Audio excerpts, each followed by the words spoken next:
Good evening. Welcome to the Camera Artist Guild Thursday Critique. I am your host, George DeLoache. I'm a portrait artist and photographer's coach, and this is where we help photographers learn to master the photographic arts. We're going to jump into the broadcast. We got some great images here tonight, so stay tuned. I'm going to spin around and kick this thing off, and let's get going. Okay, Jerome Lynch. All right, Jerome, working again. I guess today we got quite a few at the ocean, or the sea, or the lake.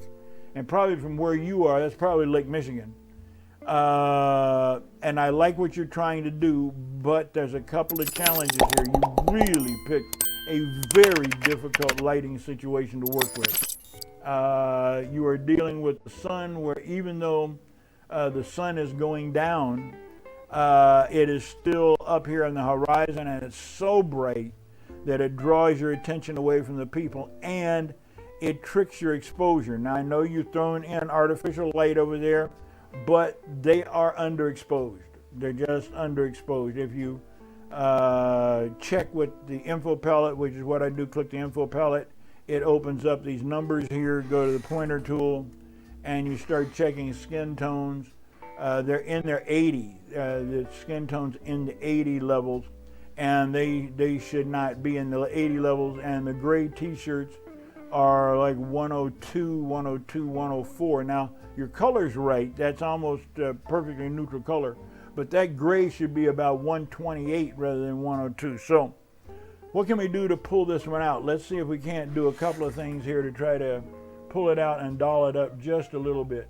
The first thing I'm going to do, I always do this even though it's not necessary this time, is Control J, duplicate the layer. I am going to, I'll use that duplicate layer here in a minute. Now I'm going to go to levels, and I'm going to select levels, and in levels I'm going to play around with the levels. I'm going to go to the mid-level slider, the gray, the mid-tones, and I am going to bring that mid-tone up a little bit to lighten up the skin tones. I'm going to bring the white slider in. It's going to brighten it up a little bit more. I'm going to bring the black slider down a little bit to restore a little contrast right about there. I got too much on the mid-tones. Let's take it back to right along in there somewhere. Okay. Now that's pretty good, but now that just blew out this entire area up here and made it even worse. Now how do we deal with that?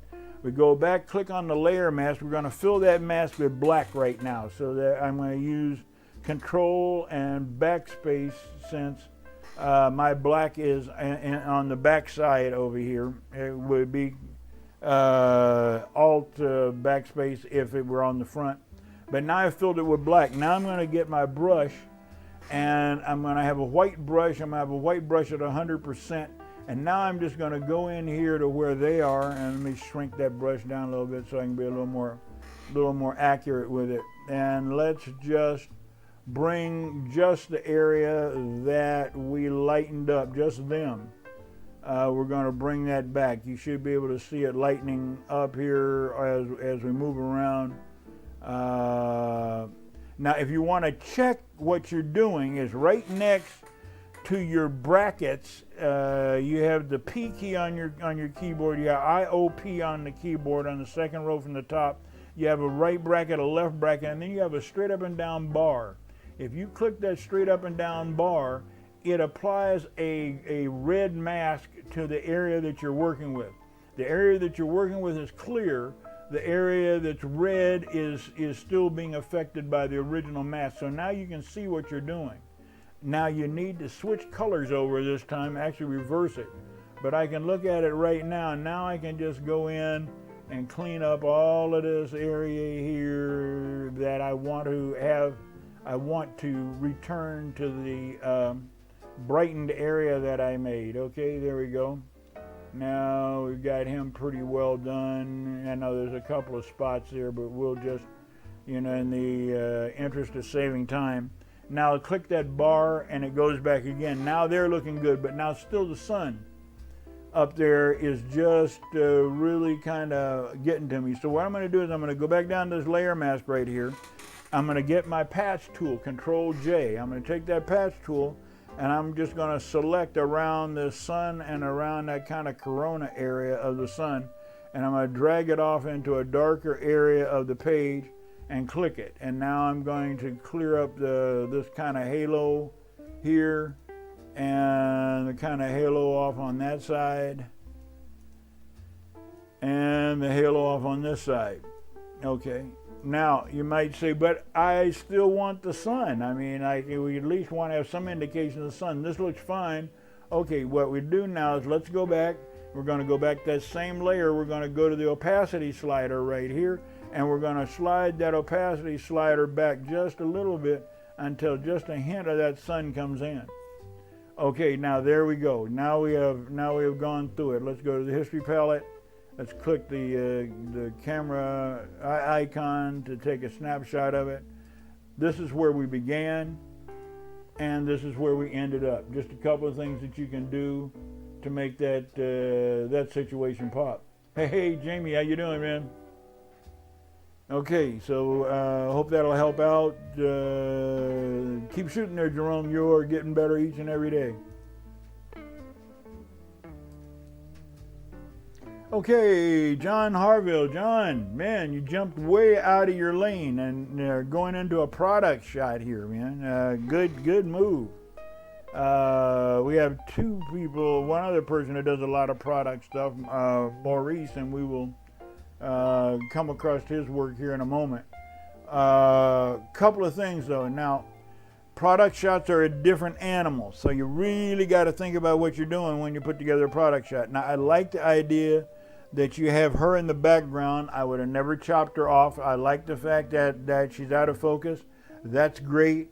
I like the fact that her hands are gripped, but rotate that cup around so her nails are not interfering with the logo, and so that this TG, the gem, which is the logo, this TG can be seen. It should be right up here.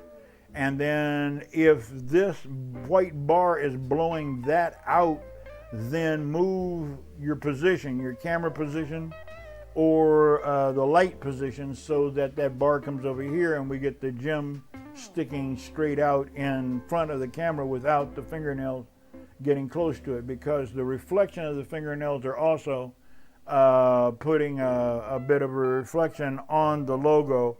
And the main thing is to tell the story. You have a sports bottle, you have a attractive lady in gym attire, and you have the logo. Now the other thing is that there are some kind of marks on the lower end of that bottle. I don't know what they are, whether they're a reflection or whether it's just the fact that the bottle's squeezed and you have those marks there. Those are easy enough to take out.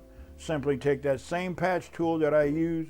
Well, now let's duplicate the layer just to be on the safe side, because I may want to, well, how in the world did that happen?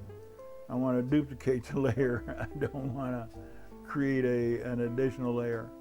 Okay, let's do Control J. There we go. Duplicate the layer. Take the patch tool. Come right on in on that one spot right there. Let's just move quickly to try to knock out some of those shadows. And there we go there.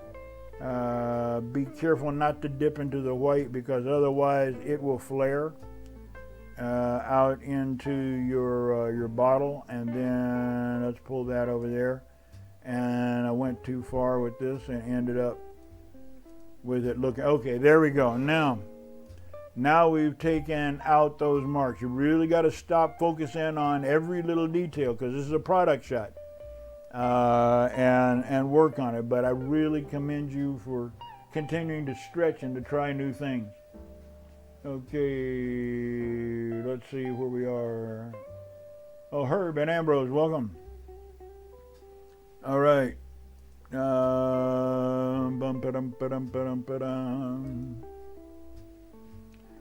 Keith Davis. And Keith, again, Keith loves these unusual shots, and it is an unusual shot. What can I tell you? You carried it off. To me, I think she looks a little stoned, personally, but maybe that just reflects an old lifetime or so ago in my history. No longer today, but back in the day. Still, you executed it well. Everything's working on that one.